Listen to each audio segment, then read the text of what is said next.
नमस्कार, मैं हूं रवि रंजन। आप देख रहे हैं लाइव बिहार। आज दिल्ली में आईएनडीआईए की गठबंधन की आज बैठक है और इस बैठक को लेकर देश भर में अटकलों का बाजार गर्म है। सभी पार्टियों की नज़र इस बैठक पर है और सब ये सोच रहे हैं कि इस बैठक से क्या कुछ निकलने वाला है। हम आपको बताते चलें कि ये आईएनडीआईए की चौथी बैठक है। इसके पहले कांग्रेस ने जब ये बैठक बुलाई थी दिल्ली में चुनाव हारने के बाद, तो इस बैठक में कई नेताओं ने जाने से मना कर दिया है। आज एक बहुत बड़ी खबर छपी है, एक आलेख छपा है महाराष्ट्र में शिवसेना का मुखपत्र सामना में जो आलेख छपी है उसमें कांग्रेस को आड़े हाथों लिया गया है और ये पूछा गया है कि ये आईएनडीआईए का जो रथ है इसका सारथी कौन है। सब यही पूछ रहे हैं कि आखिर कौन नेतृत्व करेगा आईएनडीआईए का। बिहार के मुख्यमंत्री नीतीश कुमार अपने से ही ये लगातार कहते रहे हैं कि उनको संयोजक बना दिया जाए, वही इस विपक्षी पार्टियों को एक कर सकते हैं। लेकिन आज सामना ने कांग्रेस को एक आईना दिखाया है। सामना के आलेख में प्रकाश आंबेडकर की पार्टी बहुजन वंचित आघाड़ी पार्टी ने जो कुछ भी कहा है उस पर गौर फरमाने वाली बात है। असल में ये कहा है कि युति और अघाड़ी के महत्व को समझना चाहिए। आलेख में ये कहा गया है कि कांग्रेस को नई भाजपा से लड़नी है जिसके पास ईवीएम की ताकत है और उसके पास अकूत पैसा है। आलेख में इस बात की चर्चा है कि हिटलर से लड़ने के लिए सबको एकजुट होना पड़ा था, तभी हिटलर को परास्त किया गया था। देश में एक नए हिटलर से जो लड़ाई लड़नी है उसके लिए सबको एकजुट होना पड़ेगा। असल में कांग्रेस से ये बार बार सवाल पूछा जा रहा है कि आखिर इस आईएनडीआईए गठबंधन का नेतृत्व कौन करेगा।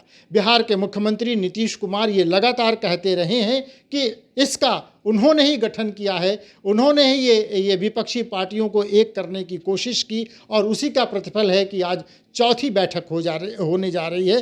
तो इस बैठक से कुछ निकलना चाहिए। हम आपको ये बताते चलें कि आज जो सामना में जो आलेख छपी है उसके पहले कल नीतीश कुमार की पार्टी के एक कद्दावर नेता ने ये बात कही थी कि इस बैठक में तय होना चाहिए कि सीटों की शेयरिंग पर क्या बातचीत हो रही है और सीटों का बंटवारा जब तक नहीं होगा तब तक ये गठबंधन असली रूप में नहीं आ पाएगा। तो असल में ये लड़ाई है कि किस दल को कितनी सीटें मिलेंगी और कहाँ से कौन कौन पार्टियाँ किसके खिलाफ लड़ेंगी। तय ये भी करना है कि अब जैसे कि सामना में जो लेख में छपी है उसमें ये कहा गया है कि दिल्ली में आप पार्टी के सभी नेताओं को जेल भेज दिया गया है। उसमें सामना में ये स्पष्ट रूप से लिखा हुआ है कि बीजेपी के पास ईडी जैसा एक हथियार भी है जिसके तहत वो अपने विरोधियों को निशाना बना रहा है और आम आदमी पार्टी के तमाम कद्दावर नेताओं को जेल भेज दिया गया है। ऐसे में आम आदमी पार्टी के लिए बड़ा भाई बनकर कांग्रेस को खड़ा होना चाहिए और कांग्रेस इस संकट में उनकी सहायता करे। उधर हरियाणा में और हिमाचल प्रदेश में भी कई जगहों पर पंजाब में भी आम आदमी पार्टी को सहयोग की ज़रूरत है। कांग्रेस को ये सहयोग करना चाहिए।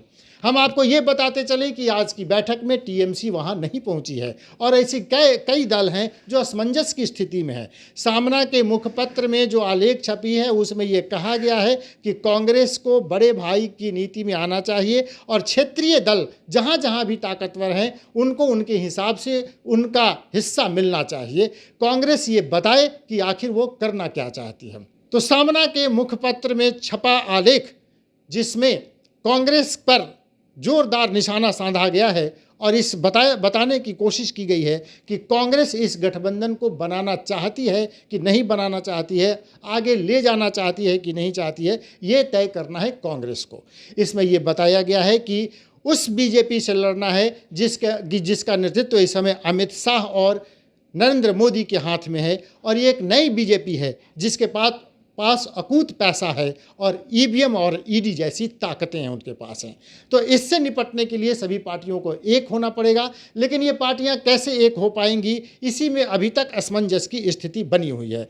कई राज्यों में जैसे टीएमसी में हमने कहा आपको कि पश्चिम बंगाल में ममता बनर्जी को साथ लाना उनके सामने एक मुश्किल काम है। उसी तरह से उड़ीसा में पटनायक की पार्टी को साथ लाना मुश्किल काम है। बिहार में नीतीश कुमार अभी भी असमंजस की स्थिति में है। अगर उनको नेतृत्व नहीं दिया गया तो वो किस करवट बैठ जाएंगे, ये कहना बड़ा मुश्किल है। बिहार की कई क्षेत्रीय पार्टियां अभी भी गठबंधन का हिस्सा होना चाहती हैं, लेकिन गठबंधन में अभी कुछ तय नहीं हो पाया है।